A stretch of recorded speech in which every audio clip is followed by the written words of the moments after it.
ومن سيئات أعمالنا من يهده الله فلا مضل له ومن يضلل فلا هادي له. أشهد أن لا إله إلا الله وحده لا شريك له وأشهد أن محمدا عبده ورسوله.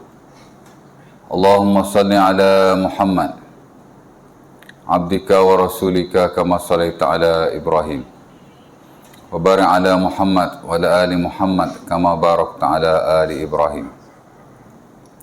رب اشرح لي صدري ويسر لي أمري واحلل عقدة من لساني يفقهوا قولي أما بعد. Syukur kepada Allah Subhanahu Wa Taala kerana pada pagi ini dapat sama-sama sekali lagi kita berkumpul di surau kita untuk kita kongsikan apa-apa yang kita boleh ambil manfaatnya, insya-Allah Taala. Dan pada kita masukkan kehidupan kita selaku manusia secara amnya dan selaku hamba Allah Taala secara khasnya. Balik. Dan sebagaimana yang tuan-tuan maklumi, kita pada bulan yang lalu telah menghabiskan bacaan buku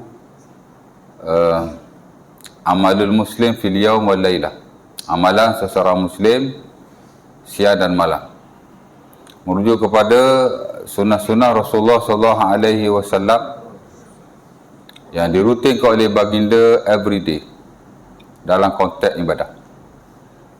Kerana rutin baginda ni of course tidak sama from day to day. Sebab Rasulullah ni banyak tugas kan, kerja banyak kan. Baginda seorang pemimpin, he was a state leader. Memanglah kerajaan Madinah tu bukanlah besar sangat pun pada peringkat awal, tapi masih ketua negara lah, kita kata ketua. Jadi of course lah, kerja buat seorang pemimpin tak sama setiap hari, betul tak?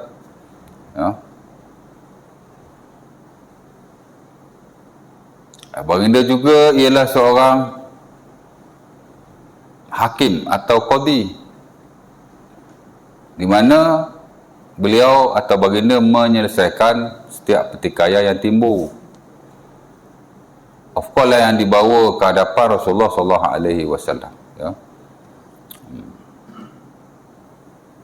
Ada pertikaian dalam urusan keluarga, rumah tangga, jumpa Nabi.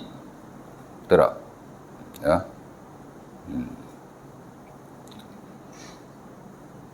Suami bagi nafkah tak cukup, jumpa Nabi. Pasal dia qadi kan. Macam hari ni lah tuan-tuan, kalau suami lihat nak bagi nafkah, pergi majlis agama buat report, jumpalah qadi. Ya tak? Tak selesai naik court.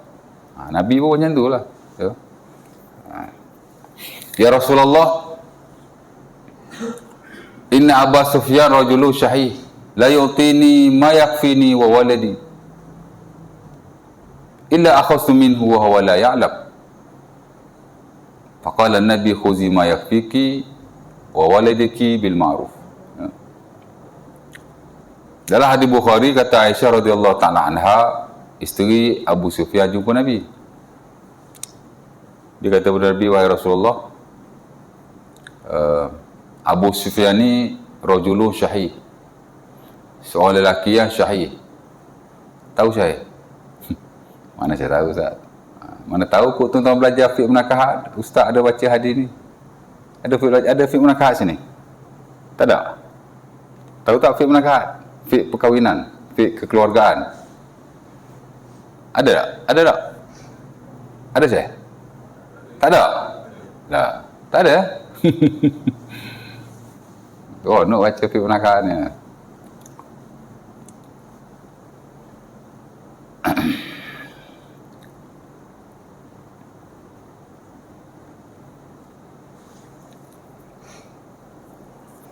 Dalam fiqh munakahat ni, ujung-ujung tu dia mesti ada babun nafaqah, bab nafkah. Biasa ujung-ujung lah, dia ada 10-11 bab. Ujung-ujung tu babur radha'ah, babun nafaqah, dia dekat-dekat. Kalau tak mari bab sesuan dulu, dia bagi bab nafkah dulu. Tapi biasa the last chapters lah, mana yang ujung-ujung. Jadi Abu Sufyan dia ni syahih. Syahih ni makna terlalu kedekut. Arab ni dia ada dua perkataan yang merujuk kepada kedekut. Kedekut English cakap apa lah? Lupa lah. Miser.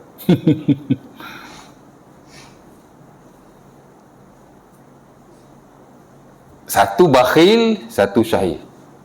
Bakhil ni biasa je. Bakhil ni makna kedekut lah. Tangkai jering kan? Tangkai jering. Betul tak? Peribahasa kata tangkai jering kan? Bakhil maksudnya dia ni jenis kedekut lah. Tapi syahih ni lagi kedekut. Kalau bakhil ni dia sekadar kedekut untuk orang lain, tapi dia tak kedekut untuk diri je. Itu mana bakhil? Kalau dengan saing kira, ya tak? 10 kali makan dengan saing, 10 kali orang belanja. Dia kali habuk tak belanja, contohnya. Ya tak? Ya. Kalau orang lain minta piti, apa payah menanak, contoh. Itu dia kedekut lah. Tapi untuk diri sendiri tak kedekut. Pakai baju cantik-cantik, mahal-mahal contohnya. Tapi kalau dengan orang lain dia pergi, itu bakhil. Arab ni dia detail sikit tuan. Dia ada spesifikasi tertentu. Setiap perkataan ni dia lain-lain belaka tu. Itu jenis bakhil. Satu lagi syahih. Syahih ni maksudnya lebih kedekut lagi. Dia kedekut untuk dirinya dan dia kedekut juga untuk dia kedekut untuk orang lain, dia kedekut untuk diri dia juga. Itu mana syahih. Kira sungguh lah kita kata. Jadi Abu Sufyan macam tu lah. Jadi bini dia kata, suami aku ni kira sungguh. Kedekut sungguh. Kupik sungguh. Dia bagi pada aku tak cukup dengan anak aku.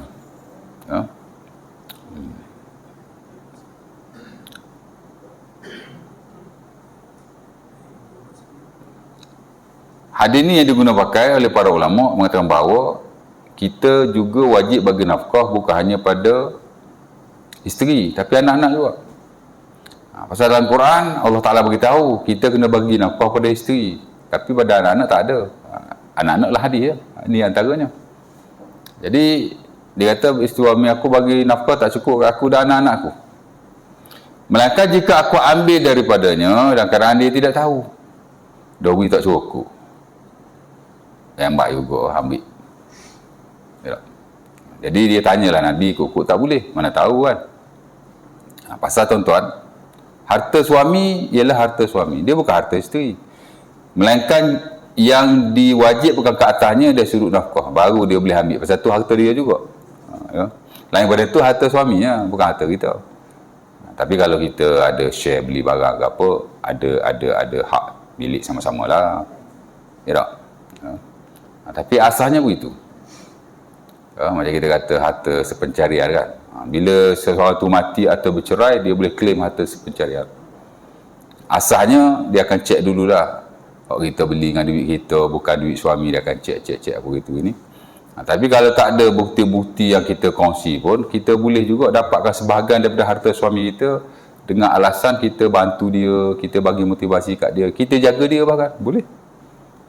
Ya. Sebab tu dalam harta seperceraian tu dia ada isu sikit, dia sudut syariat. Ya.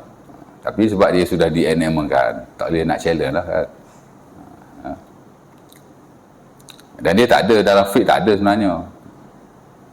Saya pun tak tahulah syarat dia bagi apa. Sebab tak ada, yang ada di Malaysia saja. Dan dia berasal daripada adat pepatis sebenarnya. Tapi tak apalah kan, dia sudah orang kata apa, dihukumkan berasal pada uruf. Ya. Dulu ada juga ketua hakim syar'i yang mempertikaikan, tapi mana boleh challenge benda dah di-enactment kan, tak boleh challenge lah kan. Tapi mudah-mudahan adalah kebaikan pada pihak tertentu ya. Tapi nak cerita begitu, dia kata aku hanya ambil apa nama, bila dia bagi tak cukup, jadi dia kata bila dia bagi tak cukup aku ambil ya. Dia tidak tahu macam mana tu, kok tak boleh ke? Nabi pun kata, khuzi ma yakfiki wa waladaki bil ma'ruf. Nabi kata kamu boleh ambil untuk kamu dan anakmu sekadar untuk kebaikan. Maksudnya hak nafkahmu tu dah kamu boleh ambil. Patut-patut dia bagi kita berapa dalam 1 bulan. makan kita kau, minum kita kau, pakai kita. Sebulan dalam berapa? Dia bagi tak cukup. Kita boleh ambil dalam keadaan dia tidak tahu. Tapi cannot be more than that. Ya. Pasal kalau kita berhak, tahu tu saja. Anak cerita jumpa Nabi lah, ngadu kat Nabi. Nabi pun cerita lah begini. Ya. Bergaduh suami isteri, jumpa Nabi juga. Ada suami dia zihar isteri dia. Ya. Tahu zihar? Zihar dalam fiqh munakahat ujung-ujung jugalah. Dia ada 3 bab yang tak tahulah orang Melayu ni suka buat ke tidak. Rasa tak kot. Pertama zihar. Orang Arab dia suka zihar. Ya.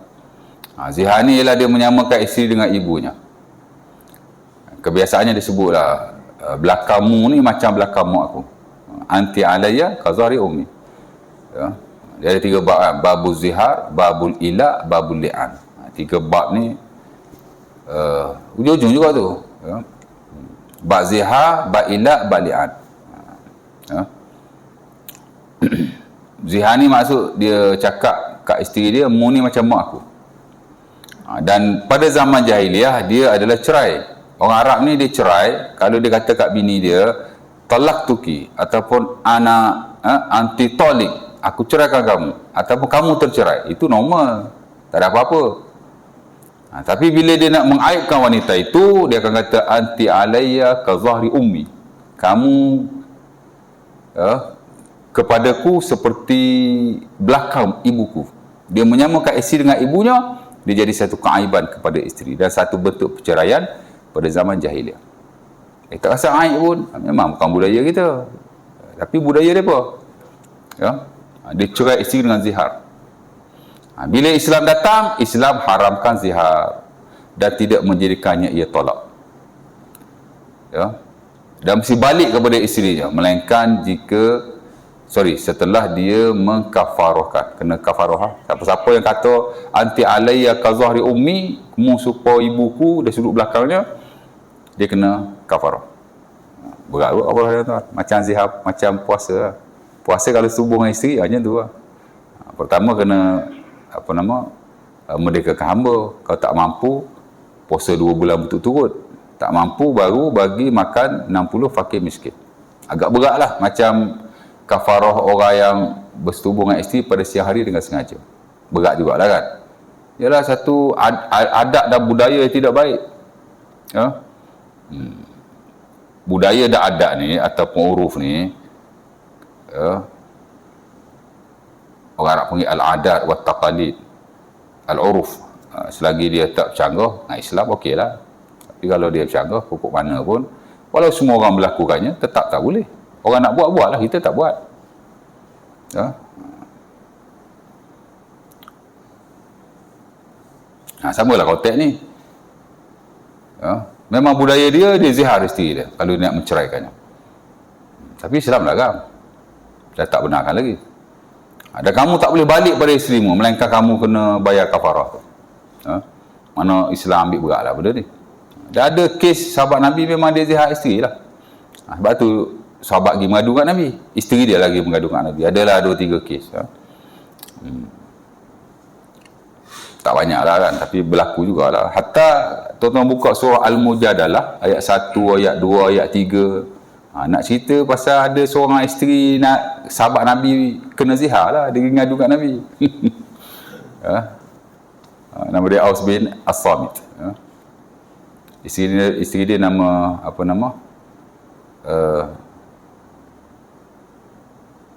nama isteri dia?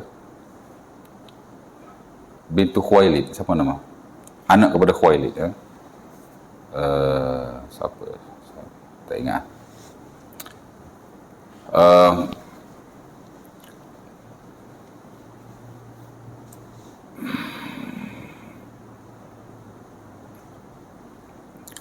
Jadi mengadu kat Nabi ya. Nabi uruskan macam tu. Sebab dia qadi lah.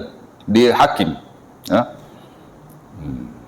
Itu boleh terlibat dengan kekeluargaan. Jumpa Nabi mengadu apa gitu ni. Tak termasuk lagi perceraian. Ya.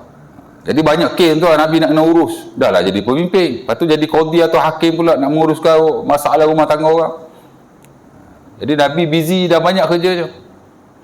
Ada orang dia keluar daripada Madinah, tulis surat, aku ceraikan kau. Hantar kat Nabi.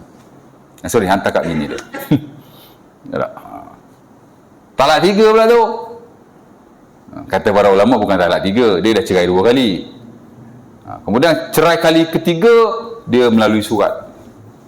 Jadi bila sampai kat bini dia tu, alamak, bini laki aku dah cerai dah 3 talak dah. Ada ulama kata talak 3 sekaligus lah. Pasal dia kata inna zauji talaqani fa abatta talaqi. Suamiku telah menceraikanku dan telah habislah tolaknya. Boleh jadi dia tolak 3 sekaligus, boleh jadi dia tolak kali ketiga after dia dah tolak 2 kali. Pasal isu tolak 3 ni dia hangat juga dalam fiqh, tuan. Tuan-tuan talak 3. Aku cerai talak 3 sekaligus. Dalam satu majlis. Memang majoriti kata jatuh. Kerana talak ni milik suami, dia jatuh berdasar pada niat suami. Tapi segelintir kata tak jatuh. Dan itu yang berlaku pada zaman Abu Bakar dan Rasulullah SAW sendiri. Melainkan pada zaman Umar. Umar ni dia buat fatwa baru. Siapa-siapa yang kata aku talak kau 3 kali, at one moment atau one occasion, dia jatuh secara sekaligus. Dia bermula pada zaman Umar Al-Khattab. Banyak benda baru zaman Umar ni. Talak 3 jatuh sekali zaman Umar. Zaman Nabi dan Abu Bakar tak ada. Orang yang mencuri orang yang minum arak di watak 80 kali zaman Umar. Zaman Nabi dan Abu Bakar 40 kali ya. Apa lagi? Banyak jugalah zaman Umar, tuan.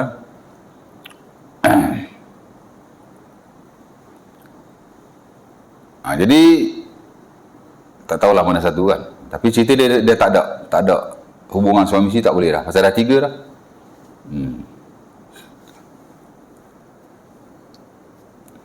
Malaysia, tuan-tuan, talak 3 sekaligus dalam satu majlis jatuh. Melainkan pelih aja, pelih tak jatuh. Dia pakai fatwa tak jatuh. Tu katanya kalau orang tu cerai talak 3, bini lagi pergi pelih tu. Ya. Tak? Katanya tak tahu betul tidak. Okey. Jadi alamak, suami aku dah cerai talak 3. Jadi dia minta nafkah dengan keluarga suami dia. Suami dah tak ada. Sebelum ni dia bagi nafkah lah, dia bagi nafkah. Tiba-tiba bila dah diceraikan, keluarga dia tak nak bagi nafkah. Dia mengadu kat Nabi. Pasal apa keluarga suami aku tak nak bagi duit kat aku ni, aku nak makan apa? Jadi Nabi uruskan. Jadi banyak pertikaian keluarga yang Nabi nak uruskan. Bercerai, lepas tu ada anak, siapa nak jaga? Ya tak? Nabi urus belaka, tuan tu.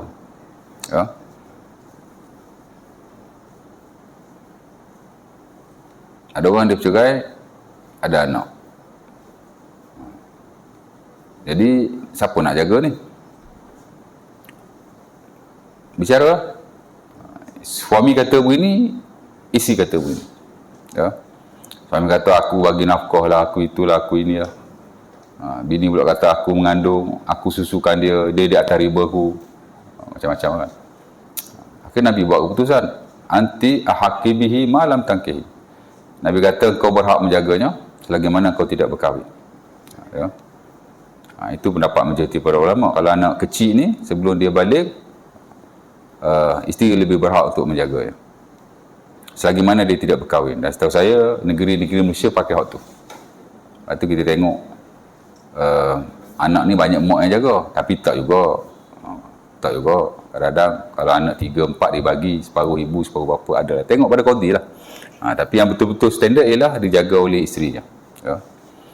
Melainkan kalau dia sudah balik lah, atau sudah dah besar lain lah. Baik itu isu kekeluargaan, ada isu pertikaian bersabit dengan harta, banyak tuan kita belajar muamalat. Banyak kes diangkat kepada Rasulullah SAW.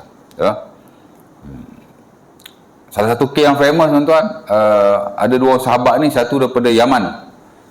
Satu daripada Hadramaut, satu daripada Kindah. Kindah saya tak tahulah kat mana. Tapi Member tu dah lama dah duk cucuk tanam dekat tanah dia ni, tanah bapak dia lah. Dia bapak dia mati. Dia usahakanlah tanah tu. Tiba-tiba ada pula orang mari dengan aku. Mari-mari dia kata, "Hei, tanah pokmu ni hak aku," dia kata ni. "Pokmu ambil." Dulu mana ada documentation? Ya tak? Hari ni mungkin susah nak berlaku lah. Tapi dulu biasa aja. Orang tu dakwa begitu, dakwa begini. Pasal tak ada hitam putih. Jumpa Nabi lah. So selesai kan. Nabi kata, "Awak kata ni tanah awak kan?" Ya. Alaka bayyinatun, ada proof tak? Ada proof. Dah awak dakwa, awak kena ada proof. Ya tak? Awak nak kata begitu, nak kata begini, awak kena ada proof. Dan awak tak boleh minta orang yang dituduh itu proof sebaliknya. Ada juga dia tuduh orang, lepas tu dia suruh minta orang buktikan sebaliknya. Pening kata, awak belajar fiqh daripada, awak belajar hukum daripada mana? Tak tak? Awak yang tuduh tu awak kena buktikan. Melainkan dalam bab harta. Bab harta, orang yang dituduh dia perlu buktikan sebaliknya. Dengan sumpah, tidak dengan yang lain. Kalau orang lain tak payah tuan. Saya tuduh Haji curi. Saya tak ada bukti. Haji mesti buktikan sebaliknya. Tak adalah Islam macam tu. Kok mana pun saya tetap kena buktikan Haji mencuri. Haji tak perlu defend atau buktikan diri Haji sebaliknya. Dia diam aja. Orang tuduh kita curi, dia diam aja. Dia yang kena buktikan. Kalau dia tak boleh buktikan, kita bebas. Dan begitulah dengan tuduhan-tuduhan yang lain. Saya buat apa? Tak payah nak buktikan sebaliknya, tak payah nak sumpah, tak payah nak itu, tak payah nak ini, tak payah. Hak tuduh tu kena buat, cari bukti lah. Melainkan harta. Harta yang dituduh mesti buktikan sebaliknya, tapi dengan sumpah. Ini dalam konteks dulu lah, mana tak ada documentation apa gitu ini. Dia kata, "Tanah aku." Nabi kata, "Ada bukti?" Tak ada. Okey, awak yang dituduh buktikan harta ni harta awak dengan bersumpah. "Demi Allah ni harta aku." Sumpah itu je. Jadi dia pun bersumpah, "Demi Allah ni harta aku. Wallahi hazihi ardi." Demi Tuhan, inilah harta aku. Sumpah itu kat Nabi. Habis ya? Selesai. Jadi member ni tak puas hati. Dia kata, "Mana boleh pakai sumpah? Hadzal rajul fasiqun la yubali bima yahlif alaih." Wahai Nabi, mana boleh sumpah? Member ni bukan baik sangat pun. Kok dia salah sumpah, mana tahu dia sumpah palsu. Nabi kata, "Yaminun laisa laka illa zalik." Nabi kata, Tuhan suruh setakat ni je, sumpah je. Dan tidak ada lebih daripada itu. Dia menipu kok, dia tak menipu kok, tu dia dengan Tuhan. Tapi hak dia kena sumpah saja. Kalau dia sumpah palsu, dia berdosa dekat Tuhan. Esok dia kena azab lah. Tapi untuk dunia, setakat ni je. Tak boleh buat apa. Lepas tu awak kena cari bukti. Ya tak? Ya. Dia sama macam li'an lah. Li'an kan. Li'an ni bila seorang suami menduduh isteri yang berzina, dia kena cari bukti jugalah macam yang lain. Kalau dia tak ada bukti, saksi lah ya. Dia kena bersumpah. Kalau dia tak bersumpah, dia kena rotan. Jadi kes suami ni dia lain sikit. Kalau kita tuduh orang berzina, kita kena bawa saksi. Kalau kita tak ada saksi, kita kena rotan lah. Hak menuduh ni. Yang dituduh tak payah buat apa. Relax aja. Dia tak perlu nafikan, tak perlu sumpah, dah seumpamanya. Ya tak? Yang dituduh dia kena bawa bukti. Kalau dia tak ada bukti, okey. Dia yang kena rotan 80 kali. Ya. Melainkan suami. Suami kalau dia tuduh isteri, dia tak ada bukti, Islam bagi satu slot yang lain. Nama dia li'an. Isteri tak ada. Isteri kalau tuduh suami zina, dia kena buat maya bukti. Dia tak ada bukti, dia kena bedal. Li'an boleh li'an? Tak boleh. Isteri tak ada peruntukan li'an. Li'an ni hanya untuk suami yang menuduh isterinya. Satu kelebihan lah Allah Ta'ala bagi pada suami. Tapi kelebihan tak kelebihan kalau awak tipu, esok awak kena azab juga. Ya tak? Jangan ingat lepas kat dunia je. Jadi kalau suami tuduh isteri, tak ada saksi lah. Dia pergi kat li'an. Li'an ni makna suami bersumpah, isteri pun bersumpah. Sumpah. Ya. Jadi ada kes ni, sahabat Nabi dia mengadu kat Nabi jugalah. Dia kata, wahai Rasulullah, isteri aku zina ni. Ada bukti? Adakah bayyinatun? Dia kata, la, tak ada. Nabi kata, al-bayyinatu wa ila hadun fi zahri. Kalau mu tak ada bukti kat belakang kau, kena bedal lah. Jadi dia pun argue dengan Nabi apa gitu ini. Akhirnya Allah Ta'ala suruh surah An-Nur. Ayat An-Nur, surah An-Nur mula-mula tu pasal kes sahabat Nabi ni lah. Nama dia Hilal bin Umayyah, dia tuduh isteri dia berzina. Jadi Nabi bincang panjang lebar juga kes tu. Pasal dia qadi, dia hakim kan. Ya. Okey, sumpah. Suami bersumpah, isteri bersumpah. Ya. Lepas dia bersumpah, apa berlaku? Keluar anak daripada isteri Hilal bin Umayyah sebiji macam orang yang dituduh berzina. Nama dia Syarib bin Sahmah. Hilal bin Umayyah ni dia tuduh laki dia, bini dia berzina dengan seorang yang lain nama Syarib bin Sahmah. Sumpah. Dah tak ada bukti ya. Selesai. Pasal tu Allah Ta'ala suruh dalam surah An-Nur. Lepas sumpah tuan, after few months dia dah beranak. Anak sebiji Syarib bin Sahmah. Jadi orang jumpa Nabi, orang cakap, wahai Rasulullah, sama lah Syarib bin Sahmah. Mana dia betul-betul berzina ni? Habis tu apa nak buat? Nabi kata, laula kitabullah lakani bainaha wa bainaha sya'na. Kalaulah kitab Allah ni tak putuskan, setakat ni saja, kita boleh teruskan. Tapi Allah Ta'ala kata, li'an saja, stop. Dia menipu dia dengan Tuhan.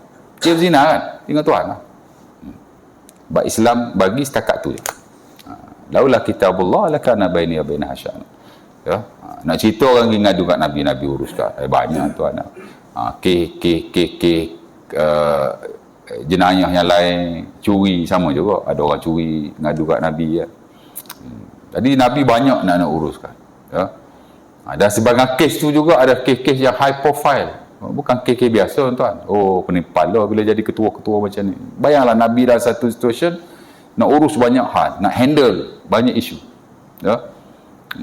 Platform Nabi ni banyak. Ya. Ada perempuan daripada Bani Makhzum mencuri. Anak-anak Nabi tu, Bani Quraisy. Ya. Orang bangsawan. Jumpa Nabi. Boleh lepas tak? Mana boleh lepas?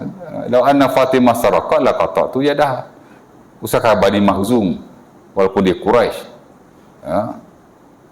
Sama blood and flesh dengan Rasulullah. Kalau anak aku sendiri pun aku potong tangan Nabi kata. Ini kau pula kan. Tapi fikir panjang juga tu ya. Maksudnya cerita Nabi jadi qadi atau hakim ya. Nabi jadi apa lagi?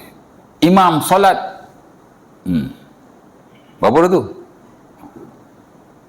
Ya, tadi jadi pemimpin, lepas tu jadi qadi dan hakim, lepas tu jadi imam solat. Ya.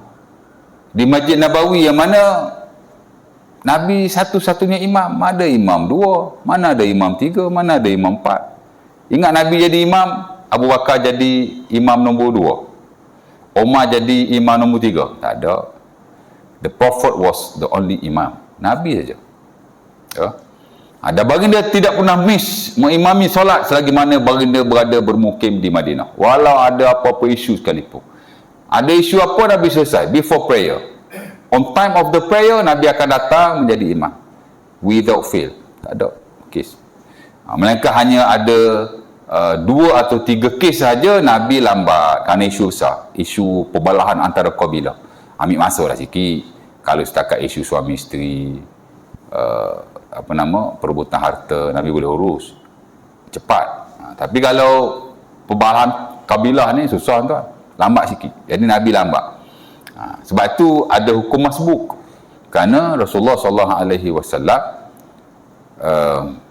tak banyak kali lah, 2 atau 3 kali baginda lambat dan menjadi makmum di belakang.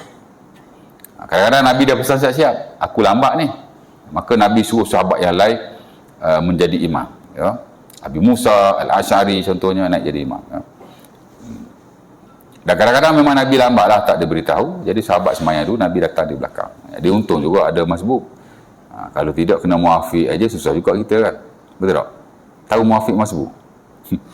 Muafiq ni maknanya kena takbir bersama imam lah. Masbuk ni maksudnya datang lewat. Ya.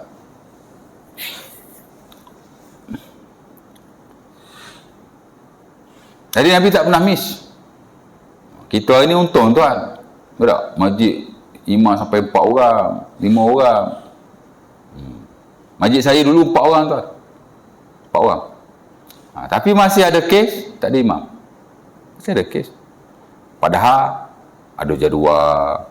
Ya tak? Yalah. Kalau imam 4 orang cikgu sekolah, tiba-tiba saya cuti sekolah, 4 tak ada. Seriously. Habis tu siapa orang hati? Orang nasib lah. Minta tolong pengurusi. Minta tolong SU. Ya tak? Tak nak sembahyang, Nazir duduk belakang. Ustaz, tak lagi. Imam tak ada hari ni. Ya. Imam ni dia kena cari ganti lah. Dan make sure orang tu ganti. Ya. Terutama kalau imam masjid, imam surau saya tak tahulah kan. Imam masjid dia ada allowance dia. Ni kena betul-betul penuhi lah. Kalau kita tak boleh, kita ganti orang, dah pastikan orang yang ganti tu boleh hadir. Dan kalau perlu kita bagi dia allowance untuk dia ganti kita pun kita bagi. Kerana allowance kita hari-hari tu bagi dia lah. Kita dah ganti, dia dah ganti kita. Jangan suruh ganti mulut pula.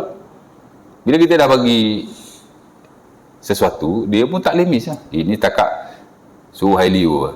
Nanti saya tak ada ganti. Dalam member pun tak ganti. Jadi isu juga. Kita pun terlibat juga pengurusan masjid surau ni kan.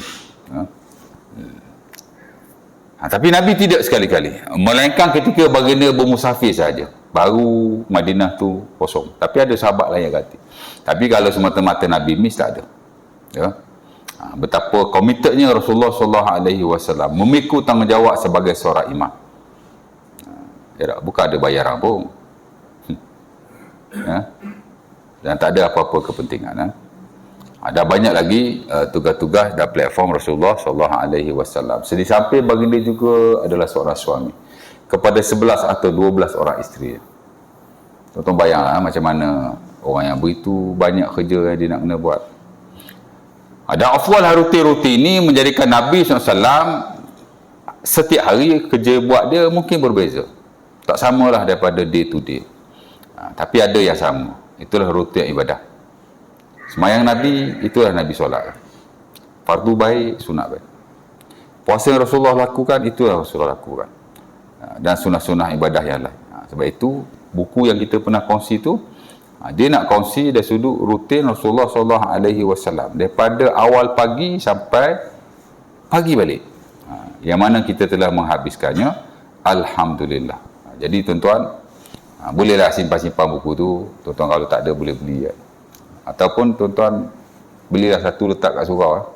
Kenang-kenangan kokok esok saya dah tak mengajar kat sini ke apa kan. Adalah buku yang saya pernah khatam di sini. Ya. Dan saya sebenarnya tak buat keputusan lagi nak mengajar gapo di surau ni. Tapi idea dalam kepala otak tu dah ada. Saya ingat saya nak mengajar subjek usul fiqh. Ya.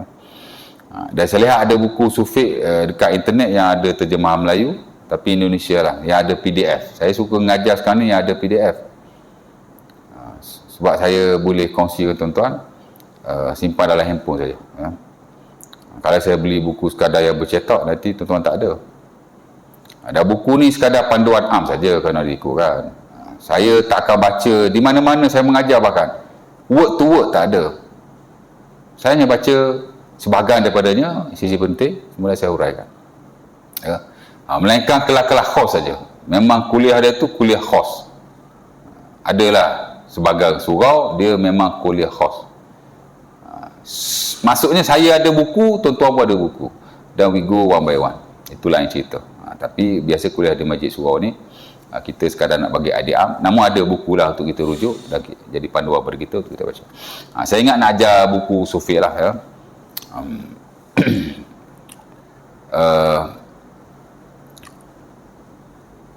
Dan saya insyaAllah saya akan kongsilah buku tu. Boleh? Sufi boleh? Tahu tak Sufi? Tahu tak? Pernah dengar tak? Dan unfortunately tuan-tuan, Masjid Surau ni jarang belajar Sufi ni. Saya dah cek-cek tempat saya mengajar, tak semua lah, tak ada. Kalau fiqh munakahat pun tak ada, usul fiqh lagi tak ada. Usul fiqh ni saya ringkas tuan, dia ilmu nak membahaskan tentang asas-asas fiqh. Dan kaedah-kaedah bagaimana ulama mengeluarkan satu hukum. Itu saja. Dan dia adalah adik-beradik kepada fiqh sebenarnya. Fiqh lain, usul fiqh lain. Fiqh ni ilmu tentang hukum. Fiqh ni hukum, senang aja. Ya tak? Hukum semayang. Yang asas, kita kata hukum semayang fardu, hukum semayang sunat, hukum itu, hukum ini. Itu fiqh. Dia straight away kepada hukum. Itu fiqh. Kalau usul fiqh ni dia bincang tentang bagaimana ulama mengeluarkan satu hukum. Dia lagu tu. Ya? Dan dia ada bidang-bidang dia. Cara ringkasnya, usul fiqh ni dia ada 4 bidang macam fiqh juga. Kalau fiqh kita ada ibadat, kita ada muamalat, kita ada munakahat, jinayat dan qada. Ada 4 lah. Jinayat tu dia sekali dengan qada. Tapi ada juga ulama dia asingkan. Jinayat lain, qada lain. Macam Zuhaili kan, buku Muktamad Fiqh Mazhab Syafi'i itu dia asingkan. Jinayat lain, qada lain. Tapi kebiasaannya ulama dia sekalikan. Ya. Jinayat tu jinayat lah, qada tu mana hakimah. Kita kata 4 bidang yang besar lah kalau fiqh ya. Hukum ibadat, hukum muamalat, hukum munakahat, hukum jinayat. Qada ni macam mana nak buat macam nak sabitkan suatu dakwaan atau hukuman, itulah maksud qada. Qada ni dia bincang 4 bab ya. Dia bincang tentang pengakuan, dia bincang tentang kesaksian, kemudian dia bincang tentang sumpah, tentang nazar, itu dalam konteks qada lah. Dia ada hubung kait dengan jinayat juga sebenarnya. Usul fiqh ni tuan-tuan dia 4 bidang juga. Pertama ialah ahkam, bidang hukum hakam. Tapi dia bukan nak bincang hukum semayang, hukum puasa, dia bukan bincang hal tu. Ya. Dia nak bincang asas kepada hukum. Kategori-kategori hukum. Hukum ni ada qat'i, ada zanni.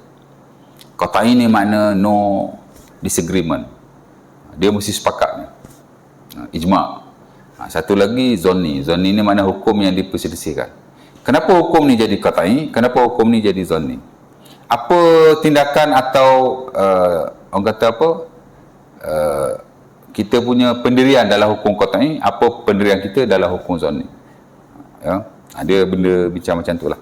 Tapi mesti ahkam. Nombor satu dia hukum lah. Kita nampak lah tabiat hukum tu macam mana.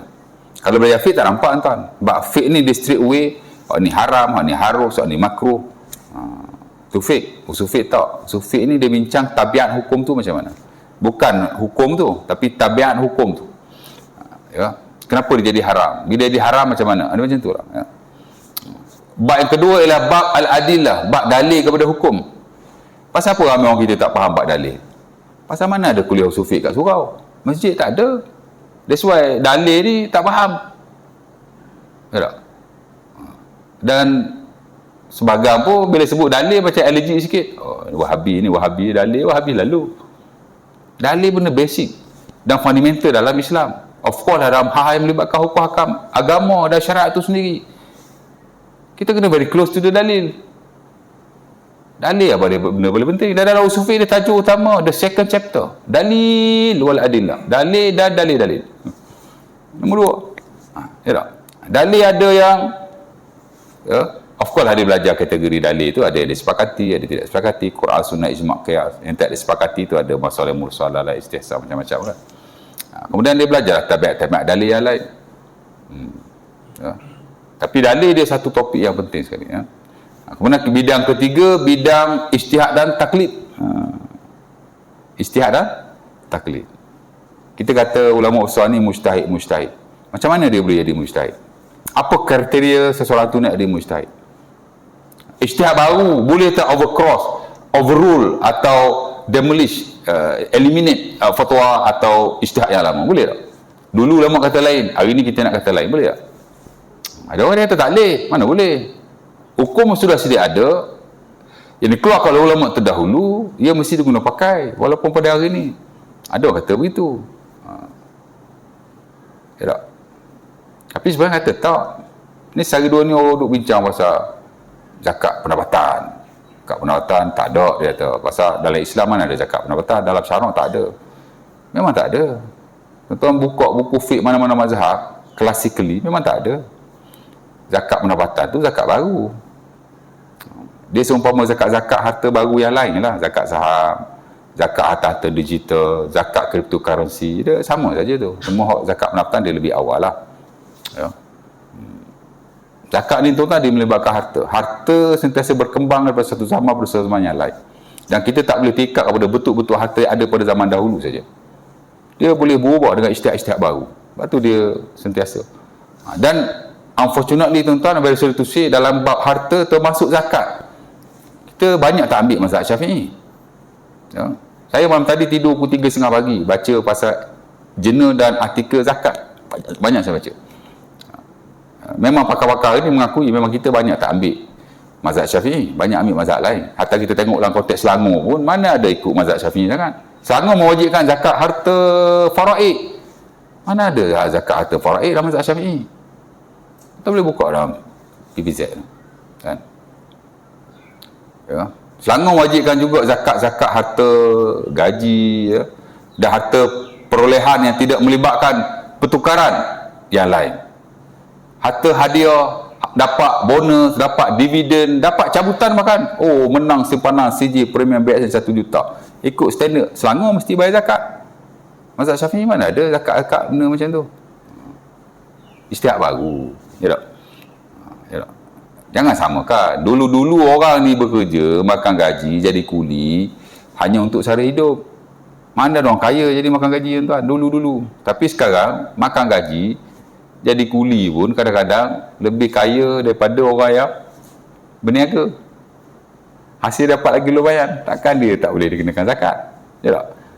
Jadi orang yang kata zakat pendapatan ni wajib, wajhul hasan, dia ada alasan yang kuat dari sudut agamanya, dari sudut nahna syaraknya. Ada negeri tak wajib pun, tak apalah kan. Tapi majoriti wajib kan. Kita respect lah. Masing-masing boleh bagi pendapat masing-masing. Tapi ada yang dia benda-benda macam ni, dia balik kepada autoriti. Ya. Baik.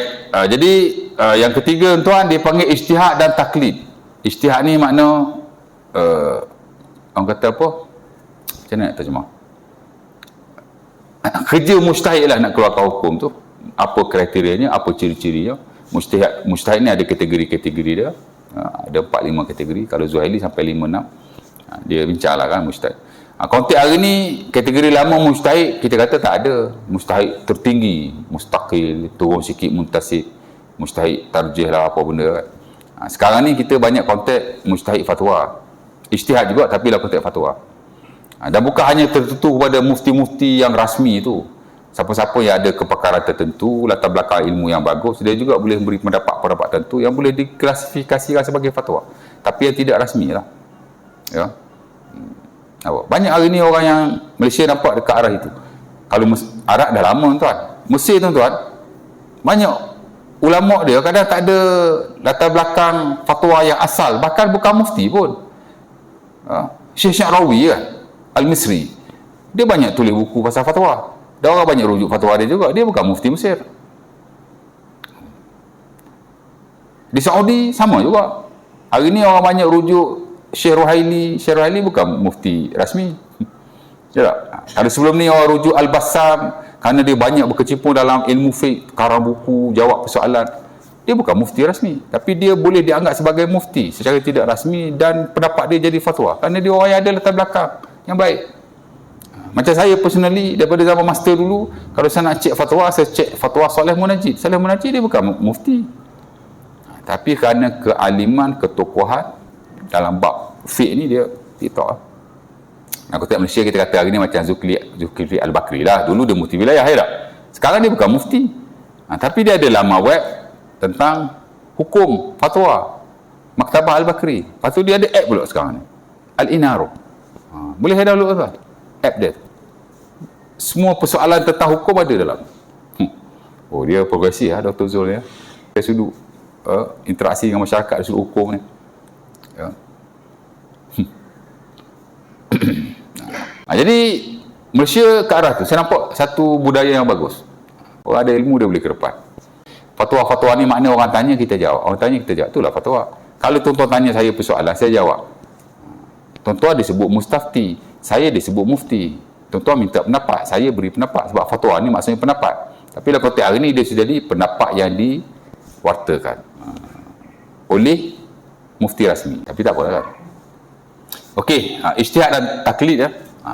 Kita boleh taklid tapi ada raka-raka tertentu.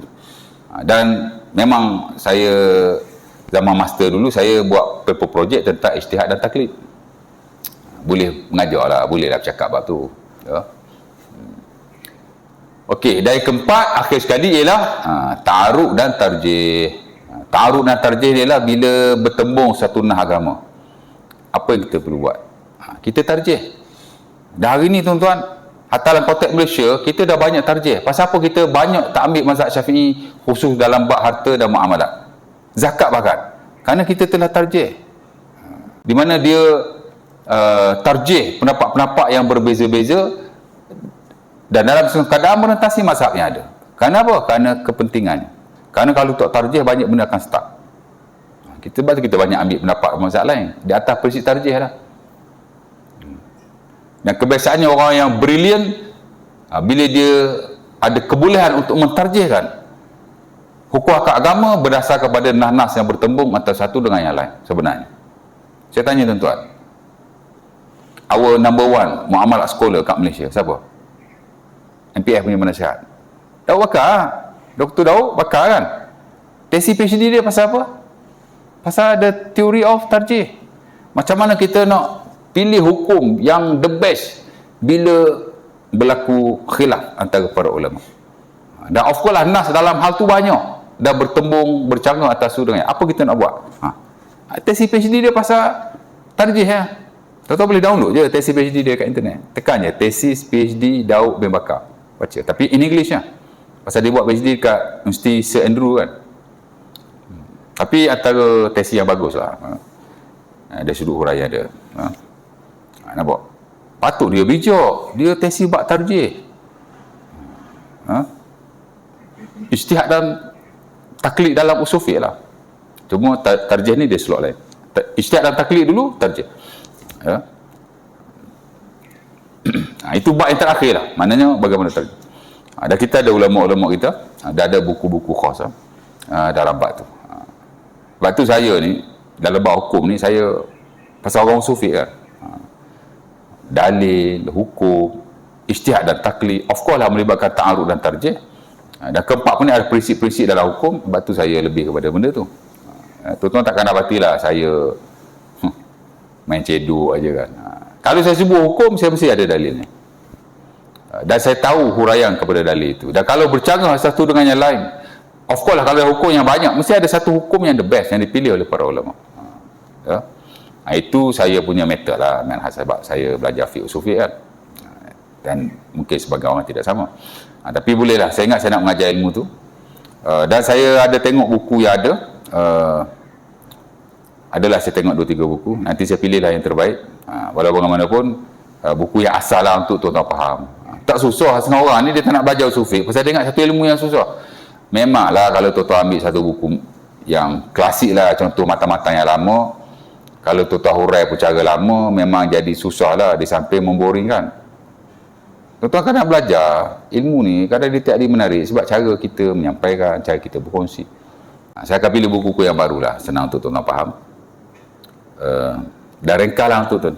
Janji kita faham hukum, dalil, ijtihad dan taklid, ta'arud dan tarjih. Ya. Ta'arud dan tarjih tu dia punya ultimate lah. Terutama dalam masyarakat kita ini kadang kita keliru kan. Banyak kita keliru kan. Jadi bila kita belajar usul fiqh ni, kita akan lebih nampak lah ya, insyaAllah ta'ala. Ada soalan? Ada nak tanya apa-apa? Tak ada ya? Puk dah lapar ni. Ada makanan tak? Last month tak ada. Tak ada ke kedai lah. Ada nak tanya apa lagi tak? Tak ada ya? Kalau tak ada, insyaAllah ta'ala, mudah-mudahan kita berkongsi sikit sebanyak. Bulan depan nanti kita mula baca subjek itu, usul fiqh. Dan saya akan bagilah buku yang saya akan pilih lah apa-apa. Tapi buku yang ringkas lah ya, yang boleh kita kongsikan sama-sama. Mudah-mudahan aku Likul Azhar Sazimali walakum. Assalamualaikum warahmatullahi wabarakatuh. Kita tutup majlis kita dengan tasbih kafarah dan surah Al-Asr. Bismillah.